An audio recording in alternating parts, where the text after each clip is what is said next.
Hello, my name is LeAnn Kovar, and the topic of my study is getting back to the basics, helping teachers remember how to play.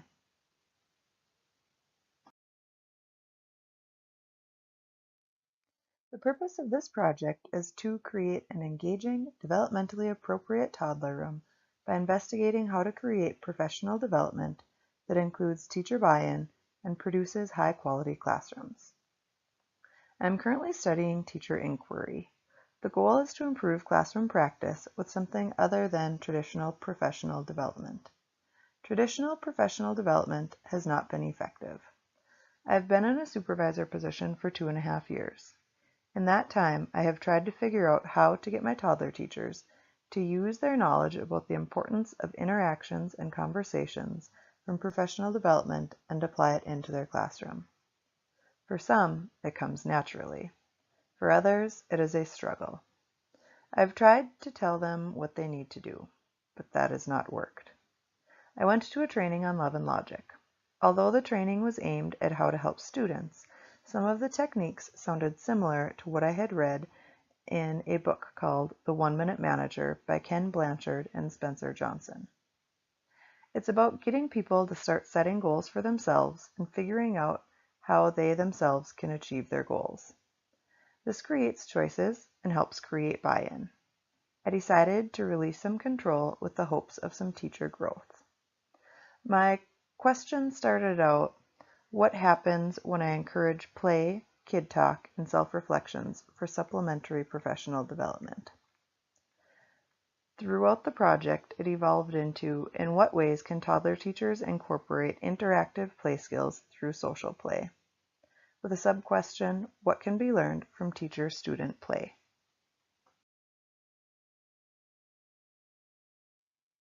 Early Head Start was established in 1995. It provides comprehensive services to children and their families. At least 90% of the families that are served are at the 100% poverty line or lower. The program I work for has 40 center-based children ranging in age from 2 months to 3.5 years old and 24 home-based families ranging from prenatal through 3-year-old children. We have 3 toddler classrooms. In these classrooms, children range from 20 months to 3.5 years old. Each room has a 1-to-4 teacher-child ratio. There are 2 teachers and 8 children in each classroom. Our program has all female teachers right now. There are 2 teachers with the Child Development Associate, or a CDA, 3 teachers with an associate degree in early childhood education, one of which is working on her bachelor's, and 1 teacher with a bachelor's degree in early childhood education. The least experienced teacher has been working with toddlers for less than a year, and the longest tenured teacher has been working with toddlers for 8 years. As I was researching the most effective way to implement professional development, I made sure the articles I found were all within the last 10 years and that they were focused on teacher professional development. Most of the articles I found agreed that an effective way to change something specific over a short amount of time is through coaching. Coaching allows for teachers to practice a skill and receive immediate feedback on their effectiveness with it. This made sense. We were having full professional development trainings, and then nothing was done afterwards. There was no follow-through from the management side or the teaching side. It was assumed that everyone got the information they needed and would apply it as necessary. That was not the case.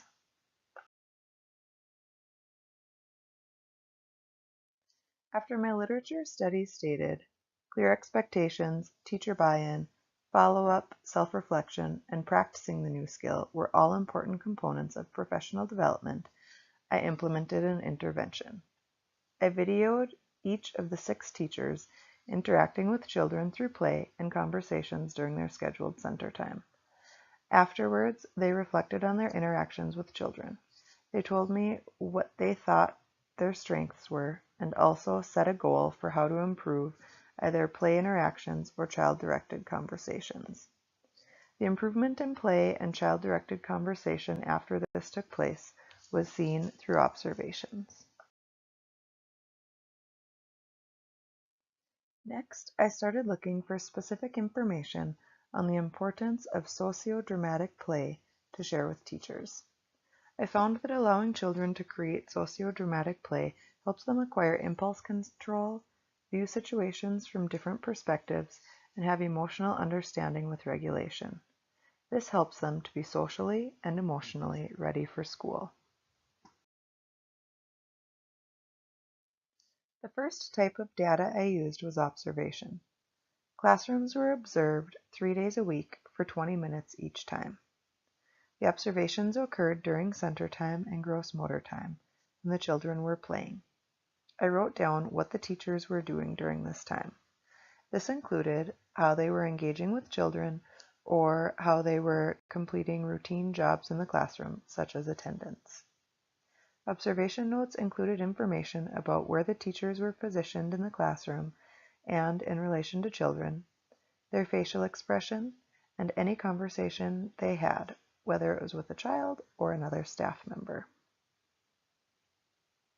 The second type of data I used was reflective journals.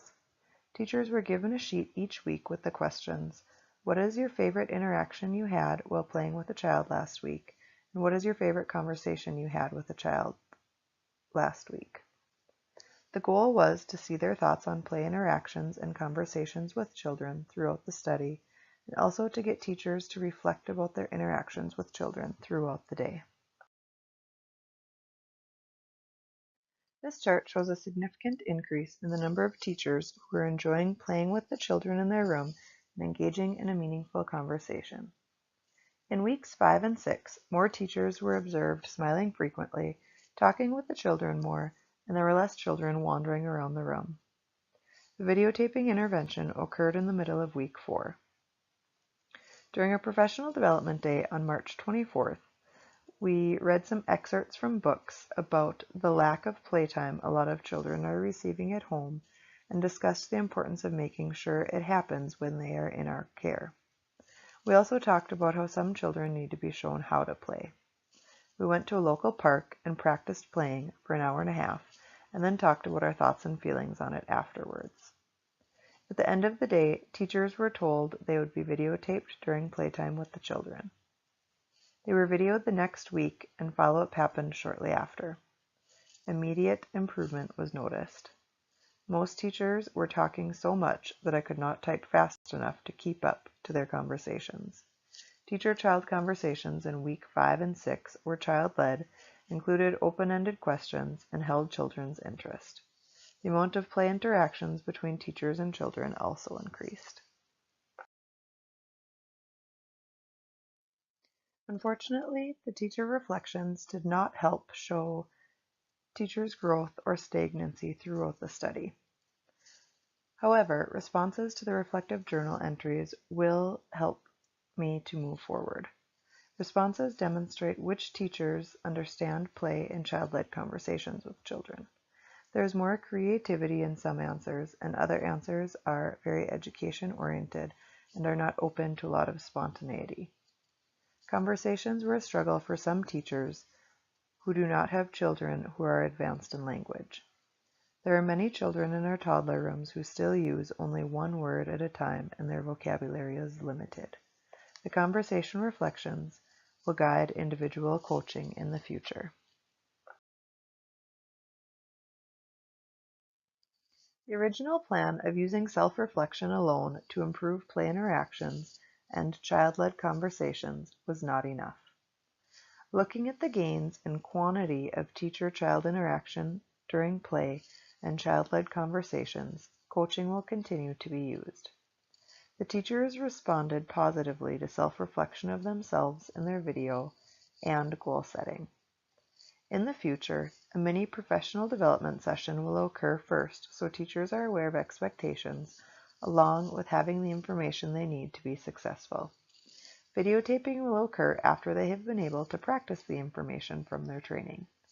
Then, time will be set up to meet individually with me and reflect on what they notice as their own strengths and areas for improvement so they can set goals and move forward.